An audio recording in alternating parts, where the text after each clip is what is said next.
Olá, no vídeo passado eu mostrei para vocês como é que a gente transforma uma função exponencial como essas aqui, que são funções que crescem bem rápido, numa linha reta, calculando o logaritmo do número dessa função. E eu também discuti como que isso é importante para a gente identificar o comportamento dessa função exponencial de uma maneira mais fácil. Depois, usando a Coreia do Sul como exemplo da evolução do número de casos confirmados de coronavírus, eu discuti que o número de casos ele tem quatro estágios diferentes em função do tempo. Um primeiro estágio de instalação da doença, onde o número de casos é muito pequeno e cresce de uma maneira não exponencial, porque nesse gráfico do logarítmico essa região não é uma linha reta. Um segundo estágio de expansão livre, no qual o número de casos cresce muito rápido, é o caso na onde a população ainda não está tomando nenhum cuidado e a doença se espalha muito rapidamente. Um terceiro caso de expansão contínua, na qual a população começa a tomar um certo cuidado. A velocidade de crescimento cai um pouco, é exponencial, porque nesse gráfico é uma linha reta nessa região, mas é uma exponencial que cresce mais devagar do que a primeira exponencial da região de expansão livre. E por último, um estágio de desaceleração, no qual os pacotes de contenção governamentais começam a fazer efeito e a doença é controlada. A Coreia do Sul é um exemplo que já passou por todos esses estágios. Se você tiver alguma dúvida sobre cada uma dessas ideias que eu acabei de falar, assista de novo o primeiro vídeo. Dentro desse pacote de medidas de aceleração, pacotes esses que são adotados pela população individualmente ou impostos por governadores, nós temos dois exemplos claros de medidas que foram insatisfatórias para conter o crescimento da doença, que é o caso da Itália, e nós temos um outro exemplo de medidas satisfatórias que foram implementadas na Coreia do Sul. Esse pacote de medidas eles envolvem várias ações. Entre elas, obviamente, evitar o contato social, que pode ser implementado em diferentes níveis, melhorar a higiene pessoal, principalmente lavando as mãos, testar todos os suspeitos, que foi um expediente muito usado na Coreia do Sul, dar os resultados desses testes muito rapidamente e cuidar dos infectados. Cada país e cada indivíduo tem condições diferentes para implementar em diferentes porcentagens cada uma dessas medidas. Por exemplo, aqui no Brasil é impossível se testar todos os suspeitos porque a gente não tem equipamento para fazer os testes.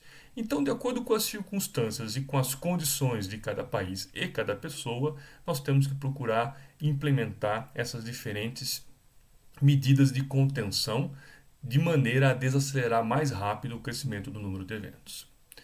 No Brasil, esses são dados atualizados do Ministério da Saúde até o dia 30, que é hoje. Nós já passamos pelo estágio de instalação da doença há muito tempo atrás, tivemos uma fase de expansão livre e nós ainda continuamos numa fase de expansão contida, na qual os efeitos de desaceleração ainda não foram sentidos.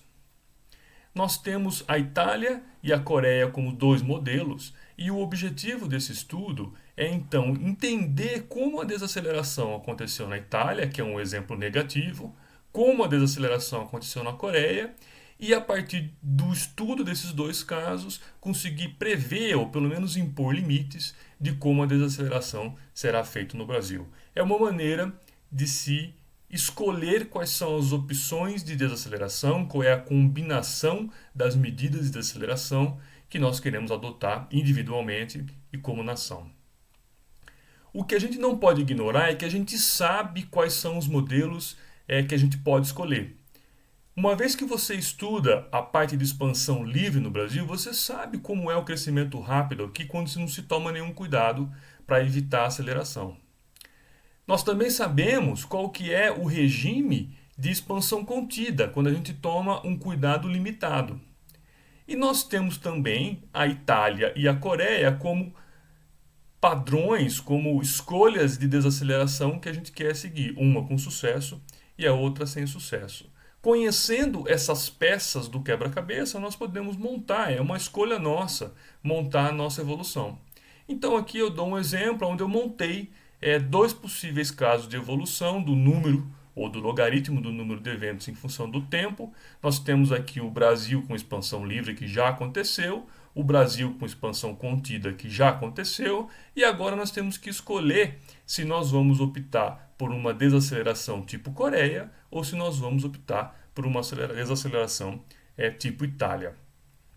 O que a gente ganha o poder depois de entender cientificamente como essas evoluções acontecem, é de fazer o que eu vou ilustrar aqui agora para vocês. Vamos supor que hoje o governo ou as pessoas individualmente escolham que o regime de desaceleração que a gente quer seguir é o regime de desaceleração da Coreia. Então tudo que eu tenho que fazer matematicamente é copiar o regime de desaceleração da Coreia e copiar aqui. E eu posso, inclusive, dizer que eu quero fazer ele por muito tempo ou que eu quero fazer ele por menos tempo. Sempre lembrando, como eu falei no outro vídeo, que as nossas ações tomadas hoje vão surgir efeitos daqui uma semana. Suponha que eu escolhi esse regime de desaceleração da Coreia de acordo com um pacote de medidas que eu estou implementando. E a partir desse regime, então, a partir dessa data, eu vou liberar um pouco o meu regime de contenção, de desaceleração. Eu vou escolher um regime parecido com o que a gente teve antes de entrar no regime de desaceleração. Esse regime que eu chamei de Brasil expansão contida.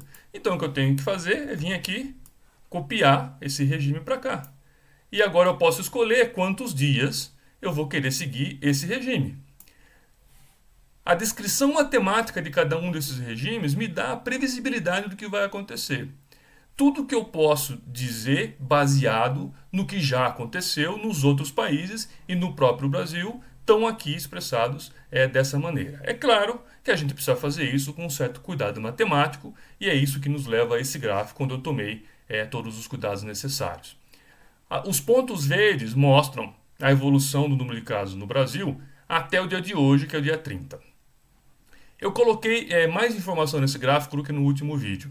Nós temos aqui então o logaritmo do número de eventos e aqui está a contagem de dias a partir de um dia que eu chamei o dia 0, que é quando a gente entrou nesse regime. Esse dia, na verdade, foi o dia 16 de março. Então eu coloquei aqui numa escala aqui em cima a evolução nos dias do mês de março até acabar março e depois quando a gente vai entrar em abril. Para facilitar a leitura do logaritmo, já que ninguém precisa saber necessariamente quanto é o logaritmo de um número, eu coloquei do lado direito aqui o equivalente do número de eventos. Então, o logaritmo 2 significa 100 eventos, logo no comecinho, quando a doença estava se instalando aqui ainda. Logaritmo 3, 1000 eventos. Logaritmo 4, 10.000 e assim por diante. A Itália já superou 100.000 casos confirmados e a Coreia não atingiu os 10.000 casos confirmados. O Brasil tem hoje da ordem de 4.500 casos confirmados. Então, com o cuidado matemático necessário, eu ilustrei aqui o que seria uma evolução para a fase de desaceleração do tipo da Coreia e para a fase de desaceleração do tipo da Itália. A gente pode fazer os outros casos também. Então, a partir de hoje, a gente tomar essa decisão de aliviar um pouco o nosso pacote de medidas de desaceleração e a gente entraria num regime que é parecido com esse, copiando essa parte para cá. Ou então, a gente entraria num regime parecido com essa linha preta aqui, que é a cópia dessa parte a partir de 5 dias a partir de hoje. Cada uma dessas linhas mostram casos diferentes. Do mesmo jeito que eu fiz no slide anterior, em que eu cortava e colava, eu cortei e colei, só que agora usando ferramentas matemáticas mais precisas. Até aqui esse cálculo ele é bastante preciso, ele é bastante matemático, ele simplesmente utiliza o que a gente já sabe do Brasil, da Itália e da Coreia para prever o futuro da evolução no Brasil, dando como limites um caso de sucesso e um caso de insucesso.